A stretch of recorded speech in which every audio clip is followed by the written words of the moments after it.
Okay, my apologies. I ran out of space on my camera. So we're just going to continue here with what we've got going on, and I'm just putting this valve here on at the end. And I was saying about the hose clamps, you want to make sure you've got the right hose clamp for the size tubing you're working with. Some of the hose clamps don't go to the smaller sizes, like this one. See how it's got the flat piece here? It won't probably go onto a pipe this small because it doesn't have barbs, but this one has barbs all over it, so it will go over any size hose up to probably 2 inches, which seems to be the maximum diameter of this hose clamp.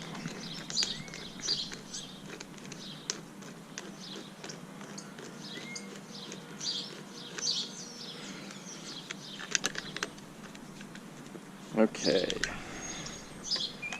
so now that we've got this on here, I'm just going to want to make this face this way so I can have my tubing facing towards our plants.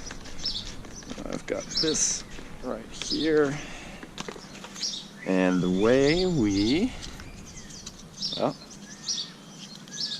let's say first off I'm going to put this thing in so that holds it in place. It would help if my soil was a little bit more compact, so that's not going to work, but that's alright. I could get some sort of strap that I could screw into this wood here, and that would work just fine. But I want to demonstrate putting these fittings into this tubing. You need one of these hole punch tools. This makes quick work of this job. You can use a knife or a scissors or something like that, but that's not going to make a perfect hole, and it's not going to make a perfect seal for this little nub here. So I'm just going to put my well, first we're going to want to make sure we know where our drip line is going to run. I want it to run, I want 2 lines. I want one running on this side and one running on that side.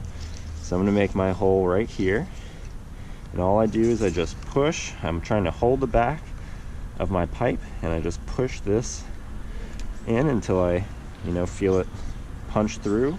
And I want to make sure that I'm not pushing too hard so that I will end up puncturing the back of the tubing too, because that's not going to be easy, or at least that's going to make us have to do a little bit more work here. So all these things have to do is just with some elbow grease push them in. This is much easier if the tubing is a little bit bigger. Maybe the hardest part of this whole job is putting that on how it's supposed to run. I'm going to do this other one, so I'm going to make my hole also on this stripe, and that's going to make it so that these drip lines are facing in the same direction exactly. So here we go.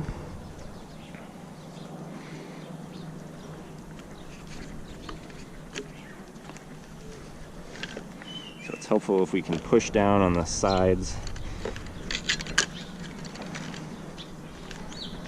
as we push in.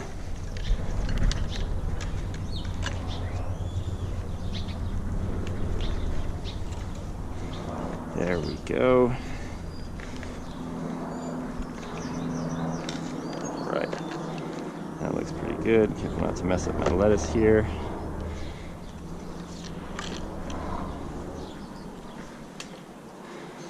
Yep, now this is not really holding in place, but that is okay. This is just for demonstration purposes. Now the way we put this tubing on top of this here is we just squeeze on the sides.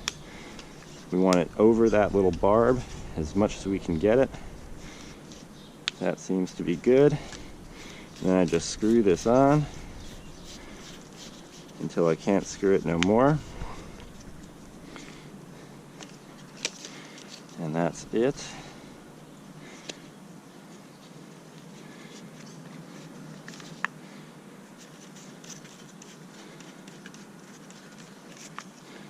Now I want to make sure my white stripe is facing up, because that's the side the little holes are on.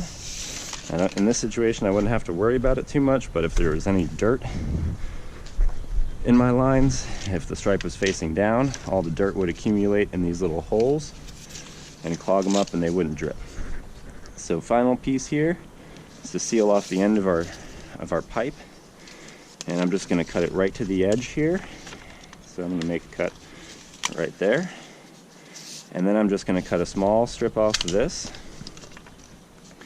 and we're going to fold it once and fold it back on itself, and then I'm going to make a little taco, and we're just going to insert it into the end of this pipe.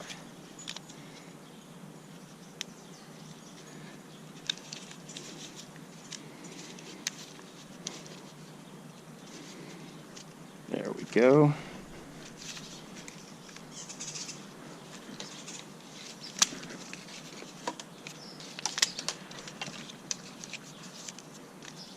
Once, twice, taco. Well, first I should open this up a bit. Make our taco.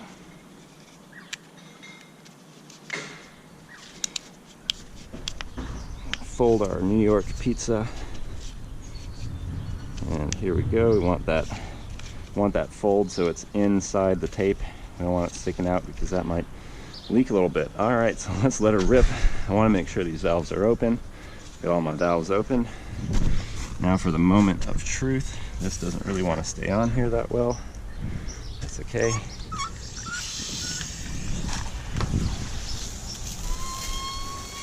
So we've got some leaky stuff here, but that is all right. This looks like it needs to get tightened down. So does this. So all I'm going to do here, this actually might be the fitting here might be busted. Let's see if we can't snug it down all the way. All right, snugged it down.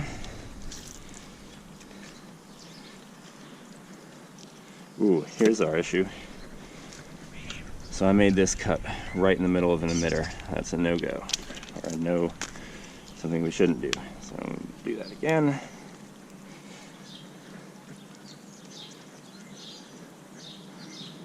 Put this on right here. I've got all these strings holding it up, but it's dripping just fine. This seems to be that this thread isn't really on here good enough, and unfortunately I can't really do too much about that without disassembling this, and I'm not going to waste your time, but you know, here we go. We've got an awesome drip system, and you can see how quickly they're dripping, but they're just drip dropping on the soil. So that's going to wet everything up slowly, and all the water is going to percolate through the soil slowly and get right around the roots of the plants, which is perfect. So that's how we set up a drip irrigation system to this small raised bed in an urban space from a garden hose connection. Thanks for watching.